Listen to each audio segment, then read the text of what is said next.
นี่มาบ่ร้อนกับอีน้องอีบุญนำเลยมาชงมาชงติบอลแก้มหันสบายดีท่านผู้ชมเนาะเธอว่าเอ๊ะอย่าเอาเดี๋ยวนี้บอกอันไอ้วัดก็อยากไปนำมันบอกไปนำอยากไปนำไปซื้อปลาดุกซื้อยาชูบซื้อคานซื้อทานซื้อกาแฟซื้อกาแฟเอาหมดซื้อหมดเลยซื้อหมดนะสันนี่จะได้ใส่เวียกก่อนสันนี่ไปพี่น้องเขาเอายานี่ไปให้อันไอ้เฟื่องต้มให้ทางพ่อบุญไทยกินเราเฮาจีอันนั้นก่อนเราจึงเอาไปซื้อนั่นเนาะไปเป็นกันก่อนเรากลับมาไปบอกว่าอีเฟื่องจะต้มนี่ให้อันหัวหน้าบุญไทยกินก่อนเราถ้าสิออกไปซื้อกาแฟซื้อทานเนาะไปบอกกันเลยเนาะไปพี่น้องเนาะจังสันแหละจะมอบให้ไอ้เฟื่องเบิ่งท่าไปน้องนกอุ่นรถเดี๋ยวเมียนเครื่องเก็บน้ำเข้าในเดี๋ยวอุ่นรถเดี๋ยวขึ้นมาทำมันได้เดินทางเลย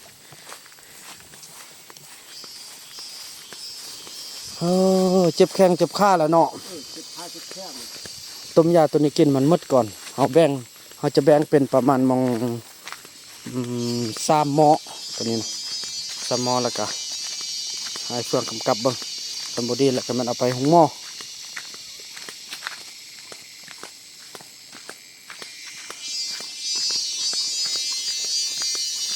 ภาพอาจจะบุกค่อยแจ้งปานใดพี่น้อยเนาะกล้องที่ถ่ายกับกล้องที่ถ่ายเป็นประจำสว่าลืมไว้อยู่บ้านอยู่เงินพอเท่าเสร็จแล้วออกไปเอาแล้วเขาพอดีไปเอาขึ้นมาพร้อมกันเลย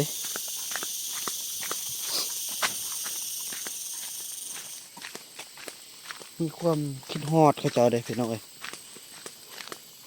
คือเขาครอบครัวเดียวกันอีหลีหนังติดกาจากบ้านมาปานนี้จักกี่เดือนแล้วไหม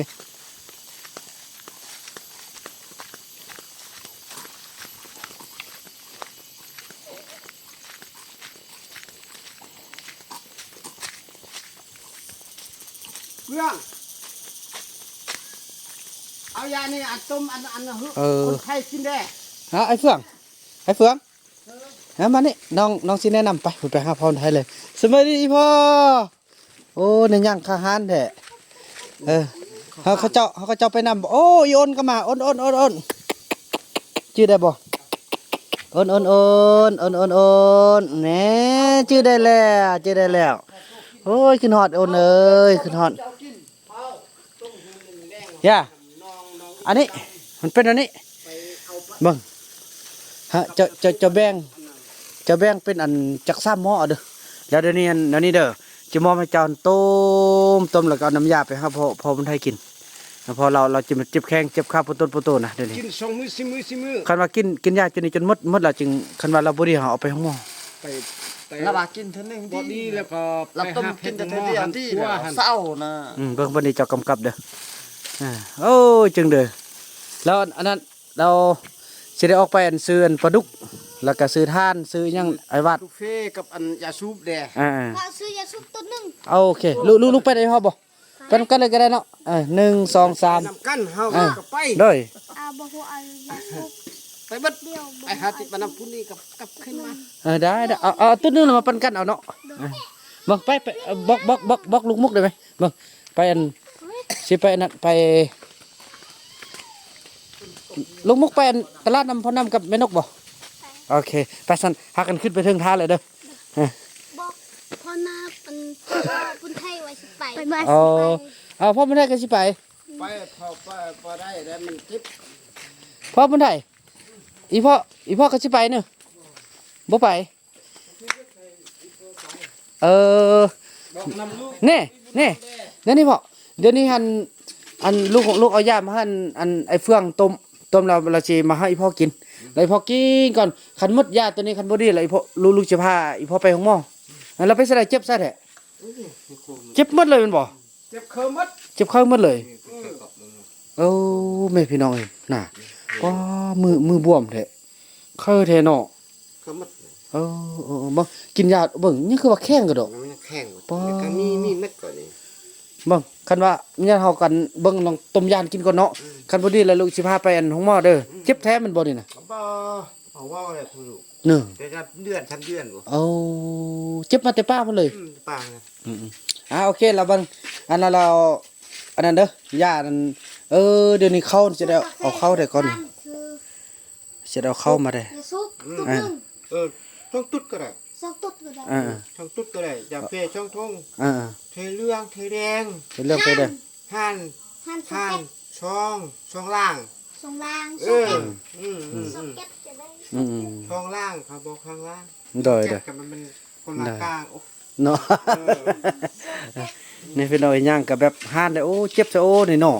ไม่ย่างจุเจเลย เจ็ดอันน่ะเจ็ดจำกรอยกีบ 73ก็100คลิปโดย เสียซุปสองตุ๊กแล้วก็เอาหั่นสอง 73900 ระบบเลขบ่หึเด้อพ่อเด้อบัดนั้นเราไอ้เฟือกเอายามหากินนะพ่อเด้อ เพราะซื้อปลาดุกเด้ โดยไอ้พ่อซื้อให้ไอ้นู่นบ่ออกไปนำอีไอ้นี่ น้องต้องไปหมดเลย มันเป็นซะได้ เจ็บตีน เอาอีกแล้วยังคือมีแต่คนเจ็บตีนหมด เราบ่อันนั้นเด้ออันไอ้เฟืองอันต้มยามาแล้วก็กินยาไอ้เฟืองเด้อ บ่แม่นไปมือค่ำไปมือเว้นรถทีปีน รถทิพย์ล่มอันนี้บ่แม่นเจ็บนะติเบิ่งบ่ได้ปอโถ รถปีนราคาลง ขออนุญาตเพิ่นเด้อแม่นแท้ไหมเข้าหมด ตัวอย่างมันคือมันเนาะ ฉันอยู่เฮือนทาสเด้อเอาไปซื้อปลาดุกให้แม่นบ่ซื้อปลาดุกซื้อ เสียซุปสอง อ่า สองดุดซื้อหั่นสอง บ่เขาว่าจิซ่องๆแล้วก็กลับไปป้ายเราค่อยซื้อทานซื้อหยังค่อยไปก็ได้ จ้ะเรื่องท่านนี่บ่เฮาซื้อเทื่อเนาะ มันบ่ตื้อเสื้อ เราซื้ออันนี้เนาะพ่อเนาะเฮากินยาแล้วก็เนาะคันเดียวสิไปป้าจึงซื้อทานน่ะเนาะ ชื่อก็ได้ลูกชื่อมากก็ได้ ซื้อมาก็ได้นี่ ชื่อมากก็ได้แล้วเรามื้ออื่นยันสิลืม โอ้ เขาว่ามันสิบอก อ่า เขาว่าซื้อเอาไว้อยากไปเนาะเขาว่าคิดว่าเบิ่ง นี่เรามื้ออื่นเราดูลงพุ่งความขโมยลูกนี่ที่ไปนำอีพ่อนี่ไป อ้าวอีพ่อเจ็บอีพ่อจะย่างไปได้ เดี๋ยวเขาย่างไปเอา ค่อยย่างไปเอาอ้าว เขาว่าจะเป็นนี้เขาว่า เป็นอะไรบ้างเนี่ย ลงกัเนาะเขาว่าเป็นนี้เขาว่าซื้อเขาว่าสิไปเป็นนี้มื้ออื่นเนาะมื้ออื่นค่อยไปเนาะ อืม ขอย่างไปขี่รถพอบ้านตอนเช้าเนาะรถพอบ้านก็ไปให้โอ้ ฮะ เอาพัดดุมดำก่อนเนาะเอาพัดดุมดำแล้วไปตั้งมุ้งอันนี่อัน โอ้พาบัดอีก เขาพัดดุมดำเดินหน้าโอ้ ว่า ชอบพัดเก่าก็มีก็เอา บ่ซื้อตัวมาเอารุ่นแผ่นบัดหน่อยให้เราเนาะ พัดน้อยอ่ะ หรือว่าอยู่เบิ่งหรือว่าอยู่เทิงก็มีบ่เฮาเบิ่งไปซอกอยู่เทิงเอาเนาะ จ้ะ เขาว่าหนึ่งซื้อกาแฟ เล่แล้วเล่ไปแล้ว ซื้อทาน2แก๊ส ซื้อยาจูบ2ดุดแล้วก็ซื้อเรียบร้อย2แก้วแล้วต้องเอาหลายก็เฮาได้เงินบ่หมดนี่เนาะก็ได้พอย่างนี่ไปมุ่งอยู่เพิ่นแล้วก็ซื้อเหล็กกระปูเด้ก็ไปมื้ออื่นนี่ เรื่องอะไรก็ให้เล่าเด้ โดย กะวาน ให้เรา3เซนเด้อ ซื้อผ้าได้มาจิตติดทางพุ่นได้อีกก็ เนาะ เส้นบ่ฮอดเส้นปลายติอ้าย ฮอตมันก็หลายเลย เส้นปลายแล้ว แสดงว่ามื้อนี้นั่นได้ก็สิเข้าไปนั่นบ่ ได้ แสดงว่าพอคนไทยได้กินยามื้อแรกนี่ก็เนาะมันก็เนาะ นี่มักกอก มากองนี่ลูกได้มาแต่ไสนี่ ดูหัน แล้วก็โคมันโคมอีจอมติ มันก็บุกอยู่ มักกระบอก อันนี้โคมอีจอมมันติ เฮาวิจอม โคมอีจอมมัน อยู่อันนั้นเด้อยู่ในแม่เท่ามี มีฟักอ้าย ฟักไอ้มาแล้วบ่มีใส่ซากเดี๋ยวนี้น่ะ อันนี้ซักค่ะมันซักแล้วก็ซักสิเด้อก็ซักบ่ได้ซักบ่ซักเป็น เบิ่งเนี่ยก็ว่านี่ซอกใส่ซากนี่มันใส่ซากแบบนี้นี่น่ะ แบบ นั่นแหละแม่อินนกเสียแล้วมันฉากบ่เข้าก็ เนี่ยซากหมอสิเต็มแล้วเด้เนาะ มันสิ แดงแดงหมดแล้วพอเอามาแล้วมาฉากตัวนี้บ่เข้า น้องฟังน่ะมากัดแม่ฮักแล้วสิไปจอดนี่เขาบ่เอาเงินลักกว่า นี่ เอาว่าเฮ้ยอีลูกอีกไปจอดเดียว บ่ นั่นน่ะ ไปแป้งซื้อแล้วก็ไปแป้งนั่นน่ะติดๆแล้วก็แล้ว แสดงว่ามื้ออื่นเฮาสิเข้าบ้านบ่พ่อ มื้ออื่น เบิ่งสัตว์ก็มีแต่ว่าเบิ่งเกี่ยมซื้อแล้วพอว่านนี่เราเอารถซิ่งไปบ่หึ ว่าแล้วมันลงมือ เดี๋ยวนี้เกี่ยมเข้าได้เนาะซื้อเข้าจัง50โลเด้พี่น้องเอ้ย เข้ามาสิมันแล้วก็ปล่อยออก ก็ว่าเลยสิซื้อเข้ามาแด่นี่ เกลือแต่นัวได้ชิ้นแล้วก็หู ฮู้ เออ เกลือทั้งว่าซ้ำนั่นแหละลูก เกลือก็เอาบ่ เกลือก็เอาทั้งว่าก็เอาซ้ำนั้นถ้าบักเพชรแถมเอาก็บักเพชรปลาก็มีก็ โอ้อยู่พุ่นนั่นน่ะ พ่อวันอยู่พุ่นปักดึกๆบัก ว่าอย่าไปนี่เฮาว่าซิงซี่บ่ไปนี่ไปเนาะไปแล้วเฮาไปปลูกเฮือนแล้วแม่เฮามีก่อนเนาะพวกคันแล้วเราก็เข้าไปพูนปานกันเนาะ แล้วไอ้พ่อไปบ่ได้แล้วพ่อเผาคัน ฟองหัน ได้พ่อไปได้เลยไปได้ เราบ่ตัวจริงเนาะ ตัวจริงแล้วไปฮอดนั่นล่ะก็ไปเบิ่งใส่แฮ่หมูบ่ถึกก็บ่ถึกก็ยาแล้วเบิ่งทึกตัวนึงแล้วก็มาแล้วก็ยังไปหาเพชรหม้อเบิ่ง เราห่วงแฮวพี่น้องเอ้ยสิได้ไปแยะ ลูกนี่ใช้แฮ่จะเป็นเต้ากับมาวัดนี่ก็ใช้ทั้งเต้านะ คุณบักก็ล่า30เซน5เซน6เซน ตัวนี้30เซน บ่บักคูณบ่แม่นบักคูณบ่เอก70ปลายเซนหลักของเฮาหลักไอ้พ่อของเฮา โอ้ ต้น อันตัวลูกซื้อมาให้เขาก็รักกัน นั่นแหละเขาเอาไปหมดไปเอง โอ้ เลย น้องเห็นอยู่เทิงวันนั้น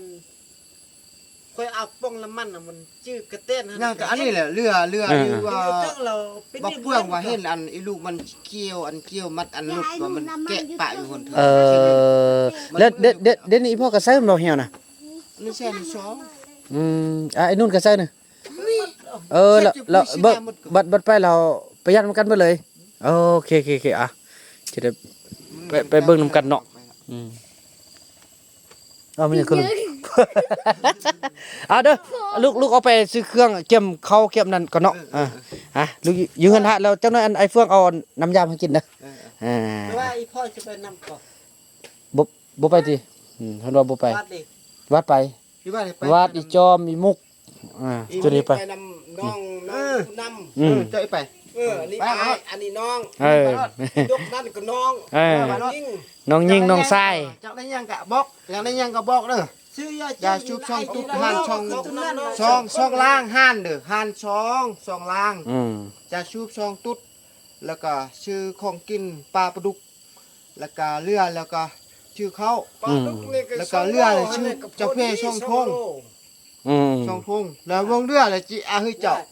แต่ละช่องแซนอันนี้ช่องแซน แป้งนิ่ม แล้วอีมุกช่องแซนอีจอมช่องแซนจบเนาะอันวงเรือหมดแล้วเท่านี้ก็เท่านั้นแล้วลูก เอาไปพูด แล้วเขาบ่อยู่ตอนเว้นน้องจุนั่นน่ะบ่อย่าเฮาไปยามแฮมาแล้วจึงไปบ้านพูนเนาะเฮาสรุปไปบ้านพูนเนาะ มาตัวนี้เลยมากัดบุเศร้านี่มันฮักมาอันไอ้เพื่อนหั่นน่ะ มาอีแพนด้านะ หั่นอีก เบิ่ง หักหมดมิมอีพ่อก็อยู่หันก่อมันเช่ก็บ่ฮึกบ่ลำเพิ่นจักดี โอ้มีแต่เสียบเข้าซื่อๆโอ้ยฮู้ละไปซื้อตัวนั้นเบิ่งอาจจะทำให้ USB เพราะว่ามันเซ็ตโทรศัพท์ก็ได้ก็ แม่นเบิ่งอาจจะไปซื้อให้เด้ออาจจะสอบถามก่อน นี่ เซ็ตโทรศัพท์ไปเซ็ตตู้นี่เนาะใส่แจ็ค นี่ ใส่แจ็ค ใส่แจ็คอีเอาหมู่เนาะใส่แจ็ค ใส่แจ็คฮู้ละมาได้ลูกซื้อให้ฮู้ละ ใส่แจ็คเนาะไปเซ็ตตู้ USB เนาะ ขึ้นว่ามันจอดอยู่ไหนโอเคเด้อนั่นเด้อเบิ่งเด้อลูกเอาไปเอาเข้ากันเด้ออ่ะ บ่ต้องลืมเลยตึ้มนี่ลูก โดยจะทำเบิ่งว่ามีบ่กันมีแล้วลูกยังให้มีนะ USB นี่นะ JCB มี USB เลยนะนั่นน่ะเด้อโอ้ป้าเจ็บเนาะ เจ็บอันนี้เจ็บปวด นี่น้องไปเจ็บ เฮาไปแล้วค่อยไปเนาะพอดีมันฟ้าเขาเฮ็ดฟ้าเขา 3 มื้อลูกช่องมือนี่สิออกไป3 มื้อ5 มื้อเจ็บไหล่ก็บ่ออกเคยพออยู่ข้างหลัง3 มื้อ5 มื้อแล้วไอ้จะไปจะเอาบุ้ยมาให้น้องกินอะไร โอเค บุ้ย โอเค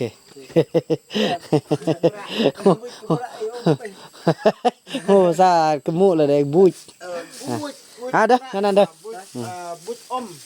บุ้ยไปไอ้วัดเฮาไปใส่ชุดเด็กน้อยดิ ไป โดยบ่โดย มาดึกเลยเด้อมาฟังมึงขับเลยเด้อ โดยให้ซอกซื้อให้ USB มันเขาเปิดหานอันนี้ก็ถือว่ามาอันใหม่ออกหมดละเนาะได้ป่ะเกี่ยงแล้วเนาะเฮ้ยไปทั้งมันละโอเคเด้อไอ้เฟื่องเด้ออันแล้วก็เบิ่งต้มน้ำให้เรากินหั่นเอาหม้อนึงก่อนเบิ่งเราว่าสิเนื้อได้เรามื้อเราก็สิไปป้าว่าซั่น ตุ้มช่องหม้อก็ได้ เอา ต้มมันปุกๆของเราเลยเด้อ เอาหม้อเดียวก็ได้ เด้อออกตลาดก็ได้อ้นเด้อปลาเธอซาลีฮะไอออกตลาดก็ไปซื้อข้าวซื้อหยังก็เด้อน้องเด้อ น้อยไอ้ น้องเอลี่ ย่าง เราต้มยาหันเอาบักชุบๆบักดีๆไปบักไปเปื่อยหันแล้วก็เอาหื้อน้ำ น้ำบ่มี เด้อเด้อ เอ้า เอาต้มข้าว ย่าไอ้เฟื่องค่อยได้มื้อเช้านี่บ่เต็มเฮ็ดเด้อ มันบ่ขึ้นมาทางพี่ อ้าว อยู่พุ่นออกได้ออกไอ้พี่บ่ออก บ่เต็มเถื่อ แต่ว่าน้ำนี่บ่ล้นเด้อเด้อ บ่ล้นเถื่อบ่ออก หัว รุ่มได้ออกอยู่ลุงโยมนั่นได้ออกอันนี้จับเขาไปติด น้องน้องอีกน้ำ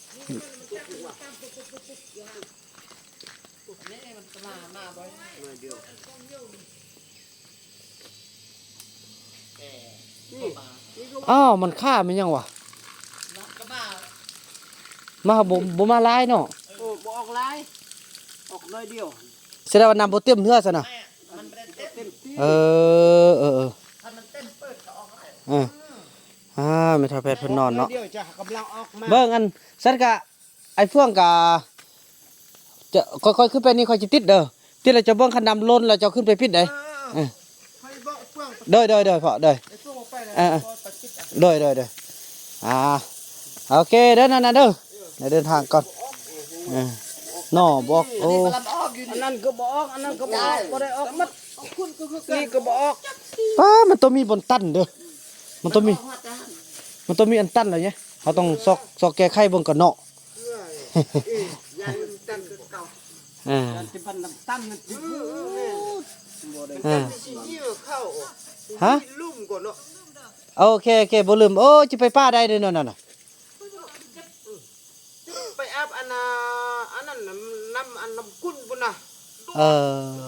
มันจิบเข้าอันนั้นเขาขี้ไป แม่นมัน รถอันนั้นรถ น้ำกุ้นกล้า โอ้บ่ต้อง ไปวัดอันแปะหน้าแปะมันคั่วพุ่นนี่ ว่าบ่แม่นนั่นเด้อบ่แม่นแข้งหักซำเด้อหั่นน่ะเฮ้ย ก็ว่าลมที่บน มันสิไปป้าได้ซะน่ะไปบ่ได้ติเดี๋ยวนี้น่ะ